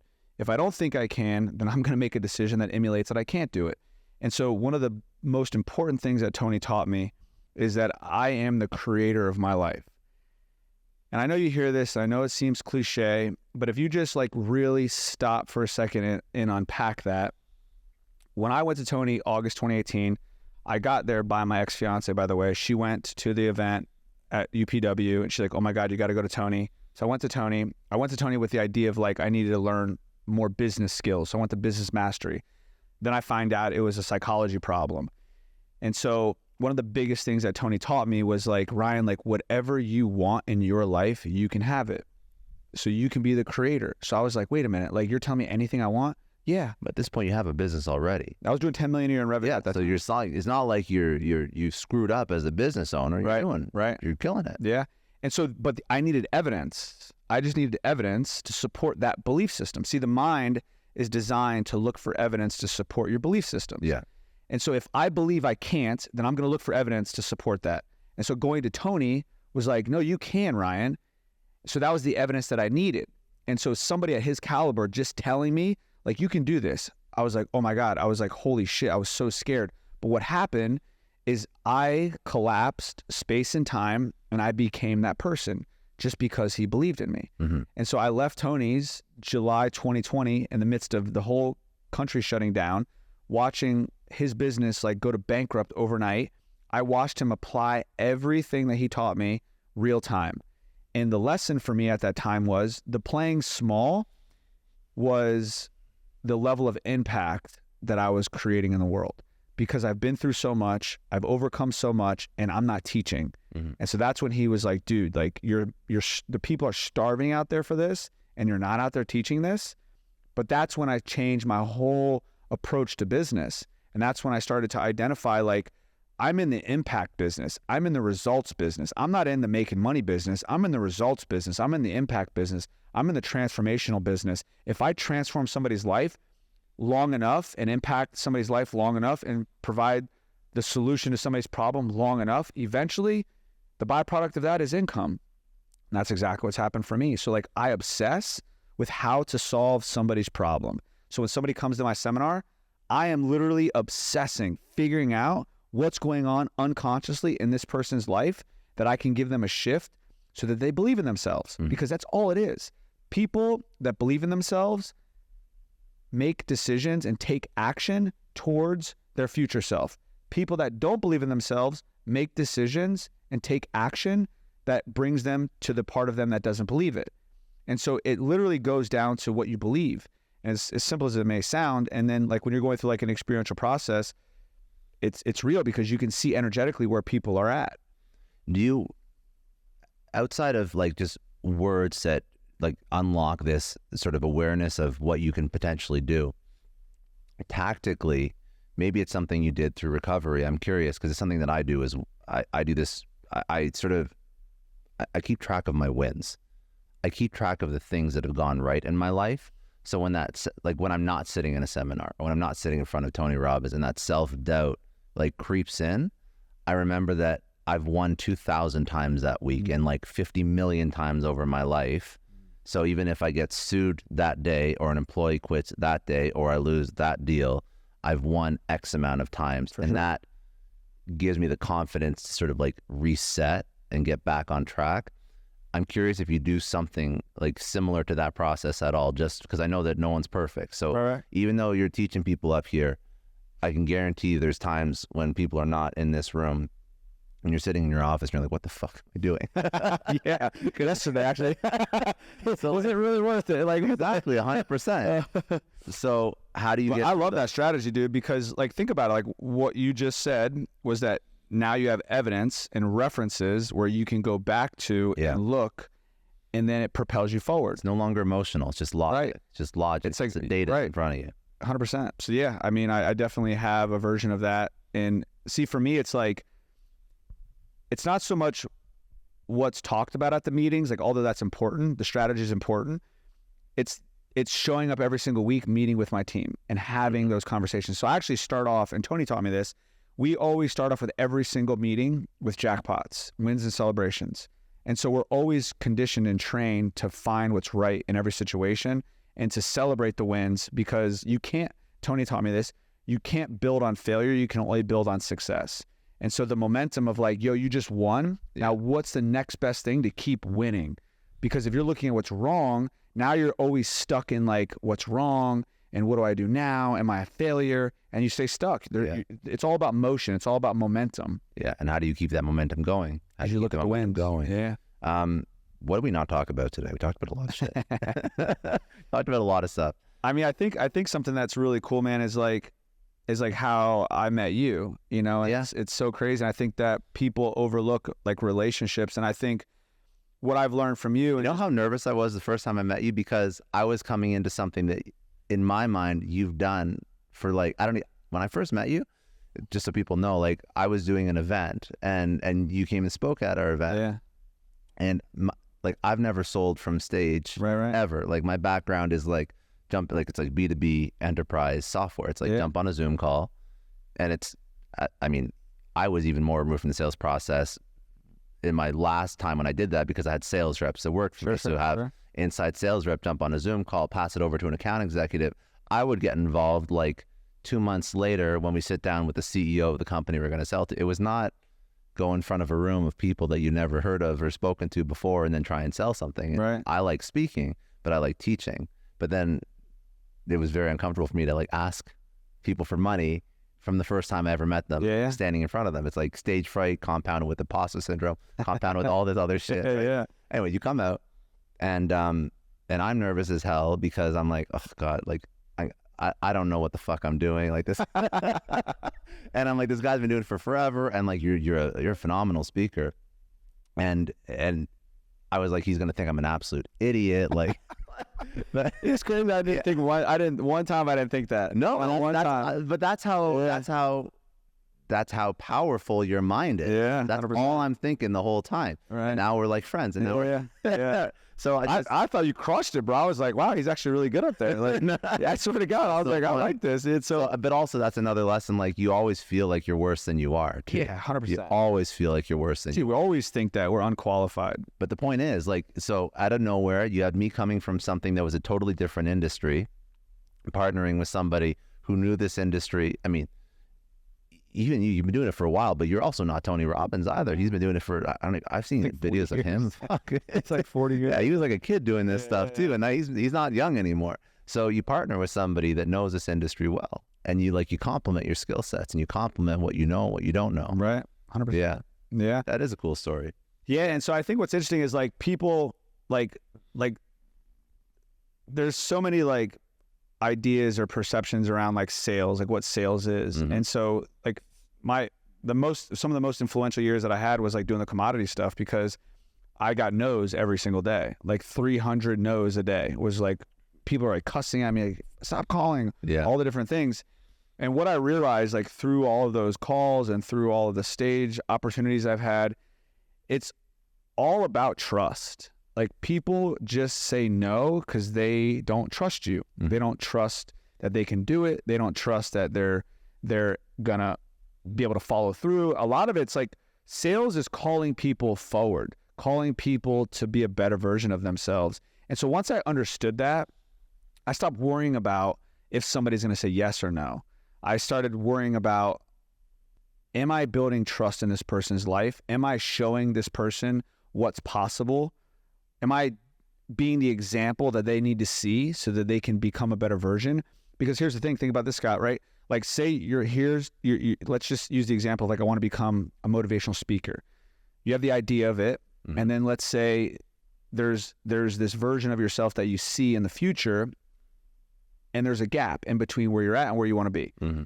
As soon as you make the investment, you collapse space and time and you become that future version because now you're executing, you're taking action. And so people overlook how important it is to make investments. And so as soon as you make an investment in your future self, you automatically condense space and time. And now you're that version. Now you're literally sitting at the doorstep of like, okay, my new life, my new version. But then obviously there's follow through and you have to be committed, and stuff like that. But it's also like, so there's different ways to do this.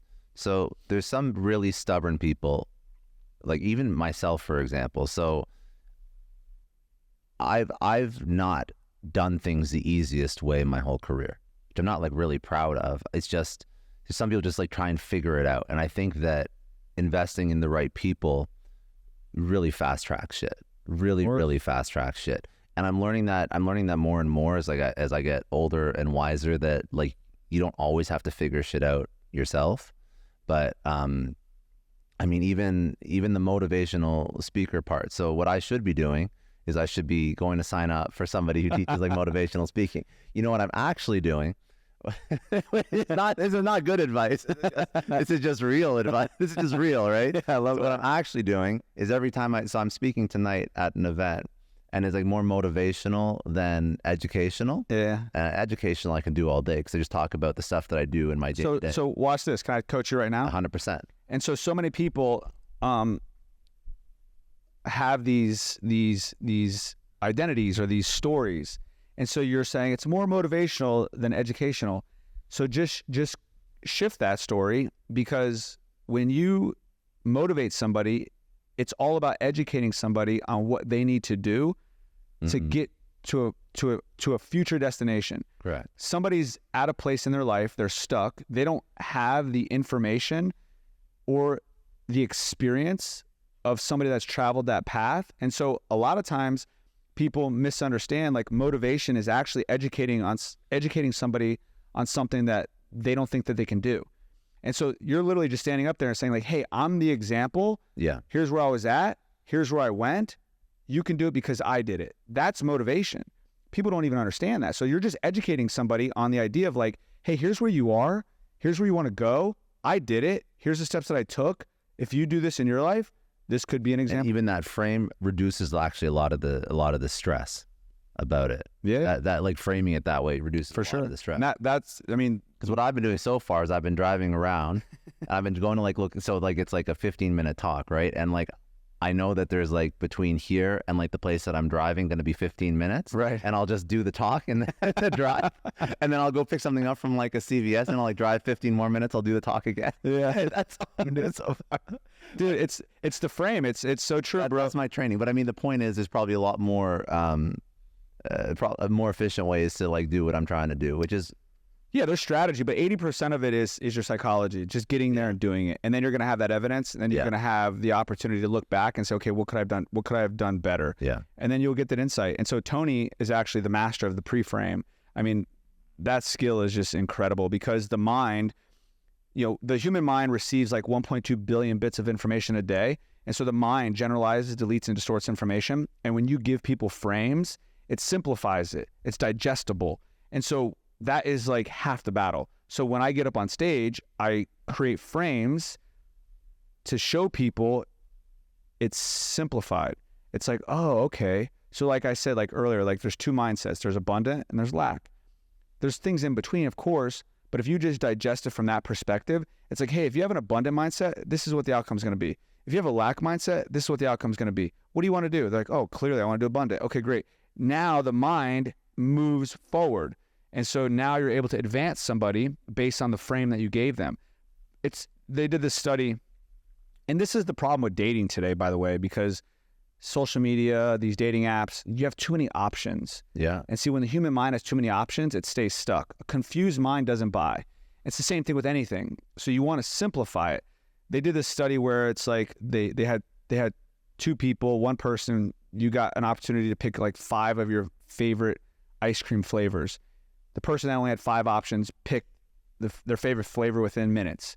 The person that had 30 options took like quadruple the time. Mm-hmm. And so it's a simple lesson. And when you're communicating on stage, you want to simplify it so it's digestible, so people can make a decision and move forward with improving their life. Which is, that's just not a sale. That's not a stage strategy. That's just like sales 101. Yeah, sales 101. Like sure. even if you want to, I mean, even if But you dude, motivation is selling. yeah, you're right. Transformation is selling. Like, hey, dude, do you want to have a better Selling life? an outcome. Right. Yeah. And so everything is selling. And so once I started to understand this, it was like, whoa, like I'm not just selling somebody something because I want them to buy it. I'm selling somebody something so that they can better their life. Yeah. And then it becomes way easier because to equate it to somebody who's selling a product, you can't sell a product if you don't believe in it. Right. Like, go try working for a company where you don't believe the product does what it says it does. Right. As a salesperson, you know this because you were a salesperson. You're not going to last long. Right. Or you're going to feel burnt out. You will physically feel tired. Dude, even when I was doing the commodities, like I could have 100% gotten sued for $100 million. But there was this internal conflict because I knew what I was doing wasn't aligned with who I really wanted to be. So to your point, I was selling a product that wasn't benefiting people. It was only benefiting me. And I struggle with that every single day, which is why my fiance, I promised her I'm going to stop doing this more times than I can count. And she got tired of it. And she came in one day and was like, dude, I'm done with you. Like, I'm done. You got sued. Like, I'm done. Like, I told you, we talked about it. I'm done. I was like, what? It was, yeah. And so something that we didn't talk about is I just want to shower you for a minute with just love and appreciation, dude. Like, you've been so influential in my life. Thank you, dude. For many reasons. One, like building a brand that is impact driven, and you've actually helped my belief system around the quality of the customer that I want to serve. Because in my mind, like, I didn't elevate myself to believe that like I could impact people that you're impacting. I mean, you're dealing with entrepreneurs at very high levels, $500 million company sold, $100 million. Like, I know I'm there, but it doesn't feel like it sometimes that like I'm qualified. And just, but you more than are. Yeah. Thank you for that. And that's what I'm saying. So like, your support, bro, has been huge in my journey, man. And like, I'm so grateful that God put you on my path, and likewise. And like, what you're doing is just incredible, man. And so, you know, to my point earlier before we got on set, like, anything I could do to help you, bro, and support your community, support you, I'm in. I appreciate it. Yeah. I appreciate it, dude. Yeah. You know, you got to recognize what you've built. Thank you. Badass. Thank you, bro. It's very it's exceptionally badass. It's not easy to build what you've built. I mean, dude, it's $100 million company. Like, I know. So you're like, oh man. Yeah, right. Yeah. No, the reason I asked about dating was I was wondering if after all this like improvement, it's like changed how you look at relationships, because that was the goal. Yeah, you can find some hot whatever in Miami, but I mean, like, really, like, have you changed like who your partner is, what they look for, like what you look for, like as somebody who's like, now you're like all in on entrepreneurship.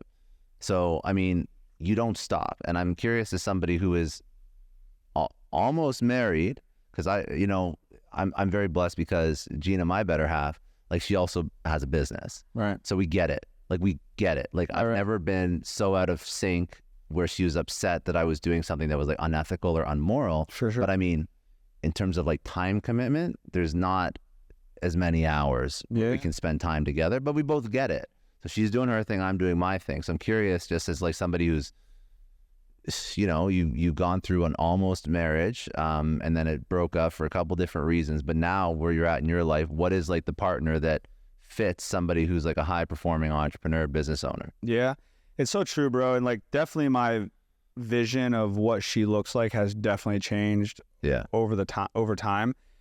And I think a lot of the work I've done has like hindered opportunities, because like I have this like obsession to like be better, and sometimes it causes me to be critical. Yeah. And where I may like look at a woman that may not be where they want to be in their journey, or thinking that I could do better. And so it's challenging at times, bro, because like sometimes I'm always like, damn, like, can I do better? Like, is this the right one for me? And so I just have faith, man, that like God's going to put her in front of me when the time is right. And like, I don't think I would have been able to build what I've built, impact as many lives as I've impacted if I was with somebody, clearly, because I'm not. And so for me, like, number one, dude, is like somebody that has like an unshakable belief in God. You know, somebody that, like your wife, is like done their own work, is doing their own work, is in alignment with their assignment, doing their work, and then just has an understanding and a compassion for like my work and the impact that I want to leave on this earth. And so it's challenging, bro. It's a very unique person, bro. Like, like, you know, hence why we connect, because if you think about it, like, there's not a lot of people out there that are vibrating at our frequency. And so it's the same thing with dating. Like, and maybe I'm just not in the right rooms. Maybe I think it's tough. I've thought, you know, I would never ever like, I'll never say, you know, I would never ever want a different circumstance. I'm praying that nothing ever changed with my relationship. But I've thought, like, if something did change, I don't think it's easy to find somebody that where you connect so easily on so many different levels. And that's somebody that you actually want to fight for. Because again, like, relationships are not always all positive. There's a ton of good, but there's things you disagree on and shit like that. But like, when the person is down for the mission that you're on, and the mission that you're on, like, they know from day one the kind of person they're getting, you know, into this relationship with, it's like it's like fuel on the fire. I really believe that, because there's been times where shit hasn't gone right, and I'm the kind of person that, like, I overthink everything, so I would totally spiral. I would totally spiral if I don't have somebody who's like, Scott, like, the life's not over. Like, we talk a lot about, like, you know, outside in, I can put up some motivational quotes and tweets, but I'm like, in everyone's life, there's times when shit's really going rough, and that's the value. There's value all the time, but that's like the exceptional value of somebody who's on your team. Because fuck, dude, like there's times when it's like tough. Like when business hasn't worked out, I don't want to be sitting alone dealing with that thought. So I don't know, but dude, it's hard to find someone who's like that though. 100%. By the way, and I hear this, like I hear it with Tony, I hear it with you. I mean, there's definitely people that I model, like I model. I want to have what you have. I want to have what Tony and Sage have. Like. And that's exactly what they say. They're like once you find that person that is going to hold it down with you, it just makes the journey so much more enjoyable, because that's really it. Like, because even Tony's at another level than any, you know. So think about Tony. Like anybody who looks at Tony's like, this guy's got his life together. But I can guarantee you, there's lawsuits. There's portfolio companies that have been bankrupt. Like when you play at that level, the shit that's flying at you is nonstop. Yeah, 100%. It's not fun. A lot of it's not fun. No. So you gotta find somebody. You gotta find a way to overcome that, or you gotta find somebody who can be a support system. Yeah, dude. I hear success is going from failure to failure without losing enthusiasm or losing your mind. Yeah, both, right? And so having somebody that's like loving you and supporting you and that believes in you, that has your back. I mean, dude, that would be incredible. Yeah, for sure. All right, dude. All right. If you were going to sort of look back after everything you've done, I was going to say tell your 20-year-old self one lesson, but maybe go earlier than that. Tell your 16-year-old self one lesson. What would that lesson be? Yeah, all the challenges that you're going to go through are what's going to create the man that is going to make massive impacts in the world, because I'm a firm believer that you can't teach people what you haven't experienced. And so like going through those challenging times are only going to give you an opportunity to teach somebody else that it's going to be okay and you're going to get through it. Yeah, I love it. What do you want to leave people with? Final thought. Well, first of all, where can they go to find you? Yeah, so I mean, go to my Instagram. That's the easiest. Ryan.Zofay, Zofay. You can follow me there. Everything that I do, I pretty much promote it there. Cool. And so that'd be the easiest way to find me. Yeah. Okay, you got a book. You got a book. Likely Businessman. Yeah, you got a book. It's crazy. Dude, it took me 3 years to write that book, by the way. Writing books not easy. That's a whole other. Writing books not easy. I want to figure it out right now. Podcast is like jump on Zoom, record some bullshit, post it. Like book is like tough. It's a lot of work, bro. Okay, so when people are looking at you, they can. I mean, we're sitting in this beautiful new studio that you set up. So you run events here all the time. Yep. All that's on your website, next events, whatever you're working on. Yeah. Okay. Keep it evergreen. So there's nothing coming up yet, but go to RyanZofay.com? Yeah. RyanZofay.com is my website. Yeah. Cool. I'll put that in the show notes. Last thought to leave people with. September 18, 2023, I started meditating. And I haven't missed a day. Every day I meditate for a minimum of 30 minutes, sometimes up to an hour. And that process has allowed me to truly fall in love with myself. And now I have a level of self-acceptance and self-love that I've never experienced before. And it has just made this journey so much better, dude. The experience of life is just so much more rewarding, fulfilling. And so I would say, like, pick up a meditation practice, because you're faced with yourself. You're faced with your thoughts, yourself. And when you sit with yourself that long, you only have one thing to do: fall in love with yourself. And so that has been some of the magic that's happened for me over the past 6 months. When you meditate, what does that force you to do? It forces you to be present. Forces you to be present, and your mind is going crazy. Your thoughts are going crazy. And so the idea is... What is the issue that it's solving with people in 2024? Yeah, I mean, so many people are reactive and they're in their survival mind. Yeah. And so it forces you to be calm long enough to where you're the observer of your thoughts. You're no longer your thoughts. You're the observer of your thoughts. So that means you can control your thoughts. And once you can control your thoughts, then you can control your choices, you can control your behaviors, you can control your experiences, you can control your emotions. And so managing your emotions is everything in life. And so that has allowed me to manage my emotions in some of the most stressful times. And so you only have one option. It's like, I have to be okay with me. And you sit there long enough. It's a superpower. You have to. Eventually, there's no other choice. Like, you can't run, you can't avoid, you can't escape. You're just there. You're like, okay, I guess I better start loving this guy. Do you think many people even know themselves? Absolutely not, dude. 95% of what people are doing is an unconscious pattern and thought. So they're just moving through life in a program. They don't even know. So slowing down allows you to really see like what's going on and really see all parts of you.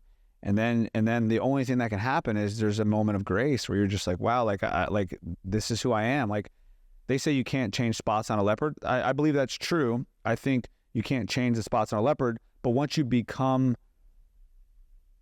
fall in love with those spots and fall in love with who you are, they don't have the impact that they used to have because you have acceptance around it. Mm-hmm. Like, we're not going to change who we are, but we can change our perception of who we are, which will change how people experience us. I love that. Okay. Looking back, you've had very wild life, to say the least. What is, going forward, what does success mean to you? For me today, success is impacting more lives. Like I just have this obsession to want to continue to master, human behavior, which would ultimately unlock people with where they are on their journey and their path. And so the more I can do that, the more fulfilling I feel and the more excited I get because I'm developing like deep, meaningful relationships, and it's really cool.